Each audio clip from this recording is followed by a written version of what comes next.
Okay, it's going to be a review of TNA Against All Odds 2006. This will be my pick for the best February pay-per-view in TNA history, and this is probably going to make my list of top 25 TNA pay-per-views when we get to June. So we're going all the way back to February 12th, 2006. This is the night where Christian Cage defied the odds and became NWA champion. Great night for Christian. You know, just 3 months into his TNA run, he's already the champion. I think he gave the company a lot of life. So yeah, this was from the Impact Zone. You know, 775 people in attendance on this night. The buy rate does 35,000, which is really not bad. You know, it's funny when you look at the buy rates of January and February of 2006. They're a lot better than they were the next year. You know, when Angle came into the company. You know, I want to be clear here. Like when Angle came in, him and Joe, you know, set a record at Genesis, obviously. But by the time you get to February, I think the buy rates were, you know, well under 25,000 for Against All Odds 2007. I don't think 2008 was much better. And I think when you get to Against All Odds 2011, Bischoff was actually talking about, had to explain why the buy rate was only around 8,000. And that was around the time when Jeff Hardy and Mr. Kennedy, Mr. Anderson were feuding over the TNA World title. So that doesn't really surprise me. But yeah, I would definitely say this is a strong show, strong buy rate. I think the Spike TV deal was getting a lot of people interested. I think Christian definitely helped with that. But yeah, let's get right down to it. And this was a very interesting weekend for TNA and Ring of Honor. So Ring of Honor ran Unscripted 2. Talked about that, I think, before All Out in 2021. Because you had, you know, Bryan Danielson and CM Punk teaming up with that main event, but that was unexpected. You know, they knew, Gabe and Ring of Honor knew that there was going to be a severe snowstorm, so they reached out to Punk and they worked out a deal where Punk can make his surprise appearance and say goodbye to the East Coast. Just want to make clear this was in Long Island. The New York area got destroyed by a snowstorm that weekend. So it's funny, like, I think TNA actually told, you know, because there was a TNA pay-per-view the very next night Against All Odds. And so I think they actually told guys like Samoa Joe, Christopher Daniels, you know, maybe AJ, Jay Lethal. I mean, let's go down the list. So you got Jay Lethal, Alex Shelley. I think it was supposed to be Shelley versus Danielson for the world title at the Unscripted show. Someone said that was the original plans, and that definitely makes sense. So Lethal... Homicide is actually on this show with LAX, so Homicide probably would have been there. You know, maybe Chris Sabin, Samoa Joe definitely, Christopher Daniels definitely. You know, maybe AJ. AJ was on some shows he wasn't on, and that would be about it. So Aries and Strong go against the grain and actually make both shows. Definitely Austin Aries. I'm pretty sure Roderick made it as well. You remember Aries had that, you know, the match of the night against Nigel for the pure title at Unscripted 2. Yeah, so they come in and take on the Naturals. Yeah, I mean, I think this might have been the final straw for Aries and Strong, at least for 2006. I don't think you saw Strong again. Eventually you saw Austin Aries repackaged as Austin Starr, and Aries was actually doing a lot of the Austin Starr shenanigans here, which I thought definitely brought this match down. But yeah, it just kind of felt like Aries and Strong were on the way out here. It definitely had that feeling of, you know, being a little bit political. It definitely felt like TNA versus ROH, but it was still good though. You know, Strong and Aries against the Naturals, really, really good stuff for 10 minutes. Very athletic. You know, the Naturals busted out Shooting Star. One of the guys busted out a Shooting Star press. You know, Roderick took a nasty hurricanrana from the top rope. I mean, Aries was explosive. The heat-seeking missile came out of nowhere. So even though you saw some of the Austin Starr stuff, I still thought Aries and Strong kind of brought their ROH, you know, vintage style to this match. You know, the better team doesn't go over, but the Naturals actually hit their finish, which is basically the same finish that Eminem used to do. The snapshot is pretty much the exact same finish. I mean, I like the Naturals. I think the Naturals had a ton of talent. You know, at this time they were young, they were athletic, so it's a hell of a matchup. Just something about it just reeked of, you know, politics here. I mean, now that you know what you know now, it's a little bit it's a little bit deflating, especially when you see the potential that Aries and Strong had at this time. All right, next up, you got Jay Lethal taking on Matt Bentley, Alex Shelley, and Petey Williams. This is a four-way match. A little bit of an X Division showcase right here. So, yeah, I mean, you got great talent in here. There's not a lot to complain about. This was a four-way match where you actually had to be tagged into. It wasn't like the Chikara King of Trios with Ibushi and Nick Jackson, where it's just, four guys going at it for 10 minutes and just crazy action, all at the same time. This, you had to actually be tagged in here. So it was a little bit methodical in the beginning. But once this broke down, I thought it was good stuff. I think everybody here got a chance to shine. I thought Lethal looked exceptional. I remember, like, the early days of Spike TV, they would always say that Lethal's only 20 years old. And at the time, I was like, man, I can't believe this kid is so young and so good for that age. So that crossed my mind during the match. But yeah, good action between everybody here. So the storyline was that Alex Shelley, I think he was videotaping Jackie Gata. Remember, she was actually from Tough Enough, and I believe she actually did marry Charlie Haas. So you got Tracy Brooks at ringside, and then Jackie actually comes out to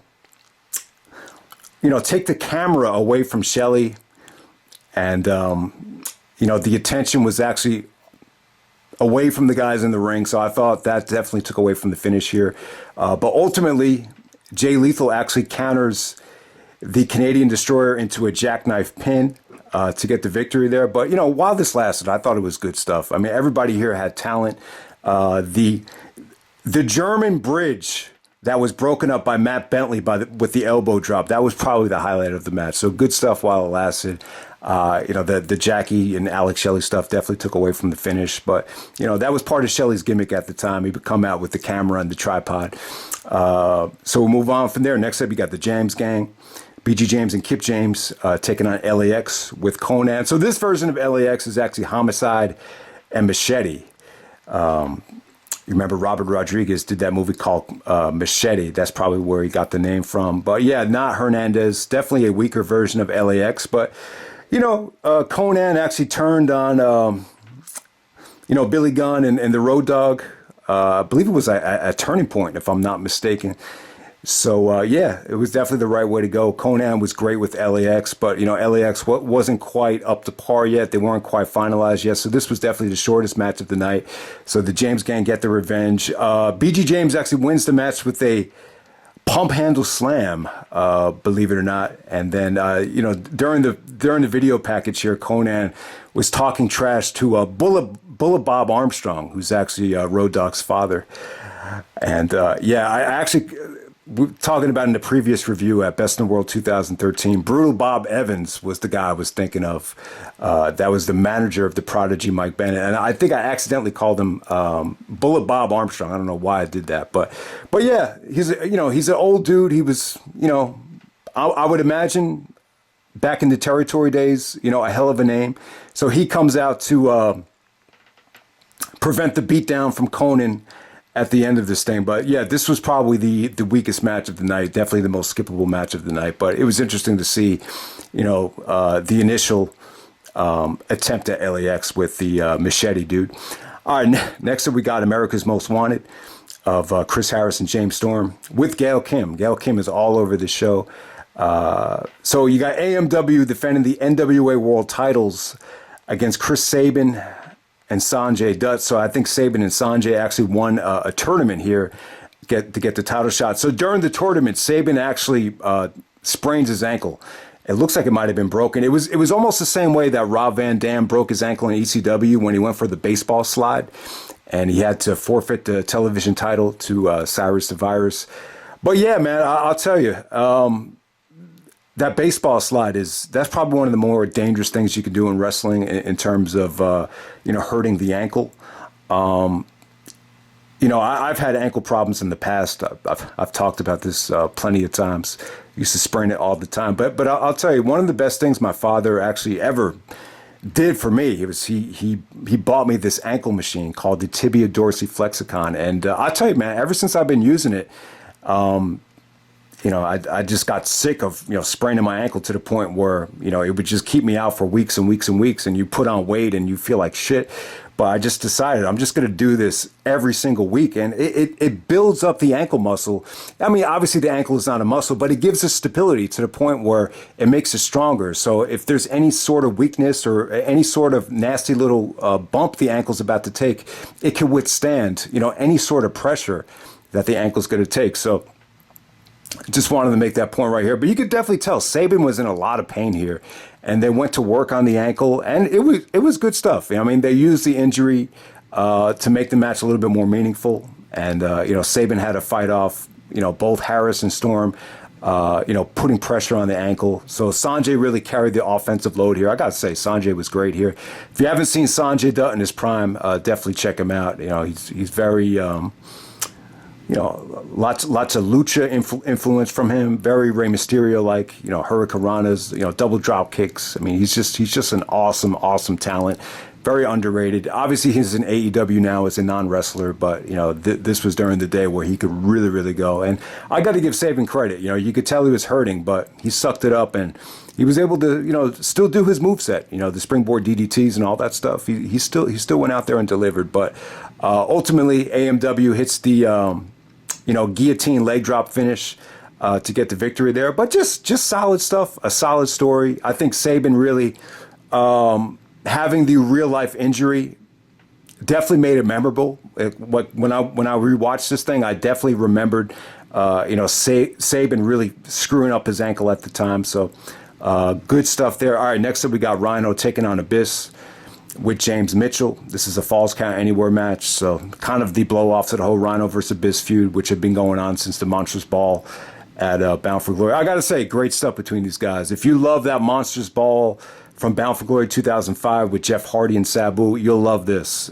This surprised the shit out of me. Underrated match. Forgot how good this was. I mean, they go all over the arena. They're in the parking lot of Universal Studios, but it was intense. And it flowed really well, too. Like, I didn't feel like I was watching, like, a garbage brawl here. It had a fluidity to it. It had intensity to it. And it had a lot of power and explosiveness from Rhino, I thought. And Abyss had such a great run. I think before Russo came in, if you add up the collection of these matches where Abyss is working with ECW guys or guys that could, take a pounding in the ring, even like a Jeff Hardy. I mean, he had a really good collection of matches. So... Awesome match here. I mean, they actually used this trophy, huge ass trophy with Rhino actually taking a bat. He took the bat and slammed the trophy in Abyss's nuts. So a lot of crazy stuff going on here. And then obviously the highlight of the match, Rhino actually gores Abyss on the bleachers, and Abyss just falls through a whole bunch of tables. So it has a must-see spot. The fans go crazy, tons of holy shit chants. So it really did deliver, man. I thought it really had a lot of replay value, and really surprised the shit out of me. Really good stuff between Rhino and Abyss. I think a lot of people would forget about this match, and maybe it doesn't look that great on paper. But yeah, like I was saying, man, if you love that Monsters Ball match, it feels like a continuation of the great stuff that went on in that match. So thumbs up there. All right, next up we have the rematch. We got Samoa Joe defending the X Division Championship against AJ Styles and Christopher Daniels. All right, so they don't get the main event here. This is the rematch, but they don't get the main event. So awesome video package here. AJ talks about the only thing worse than having nothing is to have everything and have it taken from you. And Christopher Daniels was talking about how AJ shouldn't have saved him, and that he should fight his own. He wants to fight his own battles. But AJ saw that Daniels was in trouble and threw the towel to stop the beatdown from Samoa Joe. So this had more of a story. This had more drama. Joe was kind of like the monkey in the middle, where he just had no sentimental value towards AJ or Daniels. Like, he didn't give a shit about either guy. He just wanted to defend his belt. So Joe was a little bit more ruthless, a little bit more sadistic, a little bit more cutthroat at this time. And I thought it was great stuff. Did not disappoint. I remember the first time I saw this match, the words out of my mouth were, man, these guys do not disappoint. But I think some people, if you're going to compare this to the Unbreakable three-way and just expect the same exact thing, you will be disappointed. But I just think you need to kind of just take this for what it is. It's just it's just a match that wasn't necessarily given the green light to steal the show. I mean, I think they tried to keep it a little bit watered down so it didn't overshadow, Christian and the main event. But it was still great stuff, man. I mean, they didn't rely on the spots that they did in the Unbreakable match, but they definitely played off of some of the spots in the Unbreakable match, without a doubt. I would say this is a little bit more stiff. There was one shot from, I believe it was Daniels to AJ. And oh my God, it's like the stiffest forearm I've ever heard. I don't know how they made that sound effect without AJ just getting his jaw busted open, but it was pretty damn stiff. I think everybody here played their part. God damn. I mean, it was really, really good stuff. Probably the high spot on the match is when AJ actually goes for he's actually trying to hit Joe with an offensive move. Joe just ducks out of the way, and then AJ does a tope over Joe onto Christopher Daniels. It looks like Joe is going to go for that cannonball splash that he hit on Unbreakable, that amazing, move when he jumped over the top rope and just twisted to the side. This time they saw it coming, so Joe just switches angles in midair and he just does just a regular tope to both guys face first. So that came off great. But yeah, like I was saying, guys, just really, really stiff action here. Just very intense. It really did not disappoint, especially for the amount of time that they got. Joe ends up looking really, really strong here. He actually hits the muscle buster on AJ Styles. So yeah, man, awesome stuff. I do feel like this match is severely underrated. I think some people look at it like it's not as good as the Unbreakable match, doesn't get the main event, doesn't get too much time, and we kind of act like it's just, I feel like the main event from Turning Point 2009 gets a lot more love than this one, but I for some reason I feel like this probably has the most replay value out of all of them. It's just I could always just put this on and just never be bored for 1 second. So awesome stuff between both guys. So as far as this storyline playing out, I believe so they each won one match in this feud. Like when we're talking about just the triple threat aspect. So AJ won the first one at Unbreakable. So Joe wins this one, and then the third match, Daniels actually wins in an Ultimate X. I remember Joe just being pissed that it was an Ultimate X because he really couldn't climb the cables. I still thought that was a cool story. Obviously, that was probably the weakest, Joe, AJ, Daniels triple threat match, but that was still really, really cool. But I guess Joe must have won the X Division belt back from Daniels before Lockdown, because at Lockdown, Joe actually takes on Sabu for the X Division title. But yeah. So that's Joe, AJ, and Daniels. Definitely the match of the night. But if you're going to expect the Unbreakable, style of a match that they pulled off, you might be a little bit disappointed. But I didn't find it disappointing at all. I thought it was incredible stuff. All right, next up we have Team 3D taking on Team Canada. So it's Team Canada of Bobby Roode and Eric Young. All right, this is a little bit tough. All right, so the Dudleys, Team 3D, we're still like in this honeymoon phase of them coming to TNA. So obviously they're the baby faces. They actually won TNA Tag Team of the Year as voted by the fans, even though they were only with the company for like 2 months in 2005. So, I think what it did for TNA is it gave the heel tag teams just another team to work with, whether it be Team Canada or America's Most Wanted. It definitely gave them, a team to be jealous of, to build some animosity with, and I think that's what it did more than anything. So, in this match, Devon actually had a tourniquet covering up a laceration, and Team Canada actually busted that open. So, I thought Bobby Roode and Eric Young were good here. Roode took some nasty bumps. Eric Young took a lot of crazy bumps. They definitely had their heat here. Brother Ray gets the hot tag. But man, it feels a little bit awkward. It feels like this big overweight bully. He's just wearing an Impact Wrestling t-shirt. This wasn't going to last much longer with Team 3D as baby faces, but yeah, they get the victory here. But AMW comes down to help beat down 3D, and Ronda Truth Killings makes the save, and he actually puts, I believe it's the Team Canada guys through a table with a leg drop. So that's pretty much how it ends right there. But yeah, I mean, it wasn't bad. I got to say, Roode and Eric Young.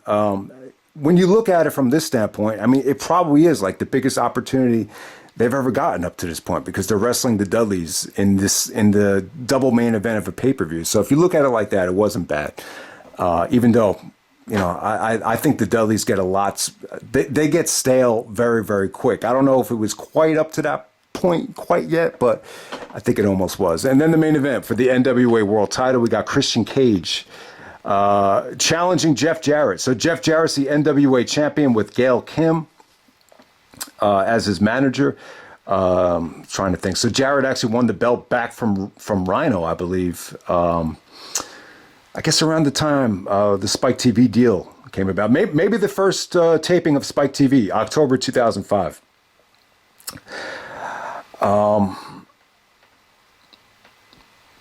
Yeah, I mean, so the storyline here was that Christian was getting a title shot a little bit too soon. Jeff Jarrett was calling him the flavor of the month, and Christian doesn't know what he's getting himself into. And Jarrett makes a list. He talks about how everyone thinks they're going to take the title from Jarrett, but they come up short. He mentions Kevin. This is when he was doing the thing where he said, Kevin Nash is on my list, and Rhino's on my list, and I brought TNA to Hulk Hogan. Hulk Hogan's on my list. So I love that promo from Jarrett. I always thought it was pretty funny, just the way he was going, listing all these different guys. Yeah, Christian even admitted that he was getting the title shot a little bit too soon, but I think they made the right decision. I think Christian coming over gave them a lot of credibility. The fact that Christian was able to, turn down some money.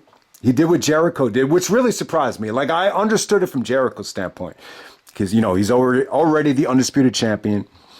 He's already a larger than life living legend amongst all the other stuff Jericho wants to call himself. But I felt like Christian was really getting momentum. And it really kind of threw me off guard. Like when Christian went to TNA, I was just like, what is he doing? But it just made sense. He lived in the area. He wasn't going to cost a lot of money. He brought in more viewers. It made all the sense in the world. And, I kind of get the feeling that Christian and Vince just weren't on great terms. I think, there's been a lot of guys like Sean, Brett, Benoit, Jericho. The list goes on and on about smaller guys that were able to become the man and, become legends. I just don't think the same could be said about Christian. For some reason, I think Vince was always a little bit hesitant to pull the trigger on Christian. Even when they did put the belt on him in 2011, it always felt like they were taking the rug right out from under him. Literally with an RKO. But, this is a great moment for Christian. I was really happy for him. I think this is probably his most memorable title victory. I thought it was a good match. I think you had an incredible environment here. Christian was nervous in a good way. He cut a promo explaining to the fans that he was nervous, but there was a lot to accomplish here. I don't think everybody's going to like this match as much as me. If you're not a big fan of Jeff Jarrett, you could definitely see a lot of flaws in his game, and they did a lot of stuff with Earl Hebner here. I don't know if they were trying to go for the Canadian Earl dynamic here, because Christian's Canadian. So there was a point where Jarrett actually locks on the sharpshooter, and Earl is like about to ring the bell, like he's almost about to do it. And then Christian starts grabbing Earl Hebner's ankle, and Earl Hebner actually sprains his ankle. And there had to be a replacement referee for a while. So that was interesting. I just think that's probably one of the reasons why people are sick of talking about the Montreal Screwjob. It's because of stuff like this. Even in promotions like TNA, they try to play off of it to death. So I definitely think that kind of plays into the Montreal fatigue, so to say. But yeah, man, I thought it was good though. It was overbooked. There's a ton of ref bumps. There's a spot where the backup referee from WCW is about to disqualify Jarrett, and then Jarrett kicks him in the nuts. Gail Kim is constantly getting involved here. I don't know what or who thought Gail Kim and Jeff Jarrett would be a good combination, but it was awkwardly, an interesting pairing. It really was. I don't know if they ever dated because I think Jarrett was still married at this point, but yeah, that was definitely a weird dynamic. There was always this girl at ringside that kept on chanting "Fire Gail." I don't know who that was. It felt like it happened every single time Gail was out there. But yeah, Christian and Jarrett had a really good match. If you're not a big fan of the overbooking, I thought there were some really, really nice transitions here. Jarrett actually hits the stroke off the top rope. That was a pretty cool finish. Christian kicks out of it, and I thought the chemistry was good. Some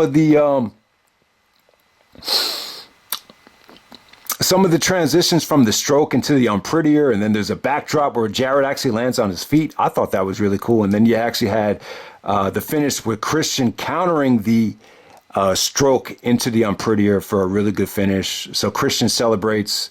There's all these, all the guys that knew Christian came out, like Rhino and all these other fans come into the ring. And there's a Christian chant. Christian's wife, I think her name is actually Denise, the blonde, at ringside. I don't know if her and Christian are still together, but she was there to support Christian. And really good moment for Christian. I think Christian really used TNA to really kind of solidify himself as a major player.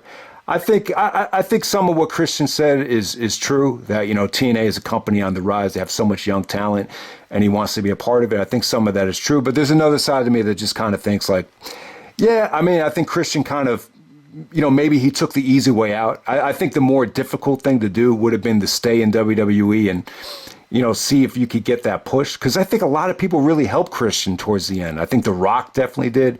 If you remember the Peep Show, Christian had his catchphrase became Peeps, and that came from The Rock. There was a segment during the Hollywood Rock time where Rock actually goes like, when you go into a room, you got to own the room. And then Christian's like, yeah, I do own the room. And The Rock is like, no, you think you do, but you don't. And I think that whole promo between Christian and The Rock definitely helped him. I think Jericho obviously helped Christian, no doubt about it. I think Trish did. The Trish and Christian thing. I don't know if they were that believable of a couple, but definitely I think you had something going there with Christian, Trish, and Jericho. I think that definitely helped. I think Tyson Tomko helped, the problem solver. And John Cena as well. I really feel like the Christian finally had someone that could, bring the best out of him. You could tell there was real life animosity and, somewhat jealousy towards Cena. And it's definitely understandable because Cena comes in and he's already champion in, less than 3 years, before Christian, someone that is pretty much universally known as one of the best bumpers, best workers in the business. Within the peers of the company, a lot of people do consider Christian the best at making somebody look good. So Christian is a hell of a worker, and it was a huge moment for him. Does the fact that he did it in TNA before WWE make this any less meaningful? I would say no.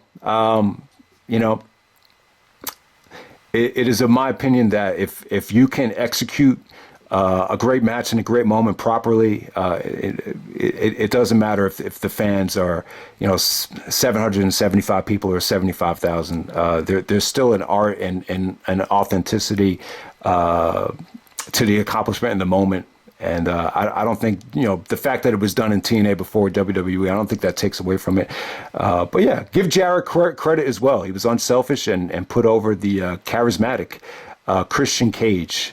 But that's pretty much it, guys. That's Against All Odds 2006. I thought this was a great show. I really thought it was. The beginning of this card was really, really good. I thought you had some great X Division showcases in the beginning. The AMW match was good. Rhino versus Abyss. You could definitely argue that as the match of the night. I thought Joe, AJ, and Daniels, this is their most underrated triple threat out of the 4 triple threats that they've had. The Team 3D stuff is what it is, but they were great for the heel tag teams at the time. It gave them somebody fresh and different to work with, and then Christian and Jarrett. I think this is a good main event, especially for Jeff Jarrett standards. I thought Jarrett actually was underrated in these big time main events, without a doubt. So that's pretty much it, guys. That's Against All Odds 2006, and I'm out. All right.